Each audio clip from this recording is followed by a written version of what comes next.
当地时间9号，乌克兰总统泽连斯基在克罗地亚杜布罗夫尼克参加乌克兰东南欧峰会，与巴尔干地区多国领导人会晤。泽连斯基称，乌克兰有机会在10月、11月和12月推动和平与持久稳定。泽连斯基说，目前的战场局势为采取果断行动创造出了时机，以便能最迟在2025年结束俄乌冲突。他还表示，如果冲突持续很长时间，俄乌双方都将面临极大消耗。有舆论指出，由于对美国在11月总统大选后是否还会继续支持乌克兰心存疑虑，泽连斯基近来加大了争取国际支持的力度。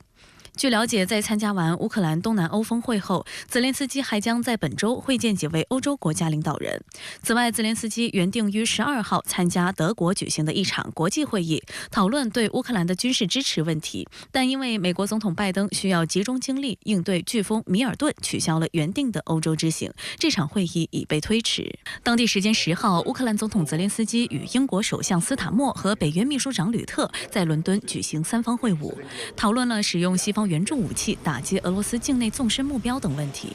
北约秘书长吕特当天表示，从法律上讲，乌克兰有权使用武器攻击俄罗斯境内对其造成威胁的目标，但这一决定权不在北约秘书长，而在每一个向乌克兰提供武器的盟国。Legally, that is possible, because legally, Ukraine is allowed to use its weapons if they can hit targets in Russia, if these targets present a threat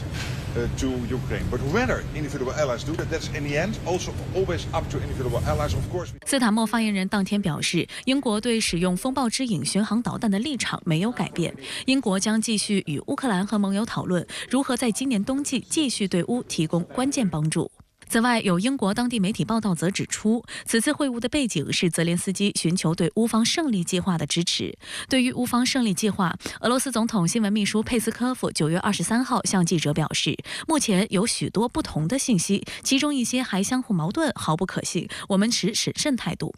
佩斯科夫当时还表示，如果出现有关胜利计划的可靠信息，俄方将认真研究。10月11号，俄罗斯总统普京抵达土库曼斯坦的首都阿什哈巴德。据报道，普京将出席时代与文明的关系和平与发展的基础论坛，并与伊朗总统佩泽西奇扬会面。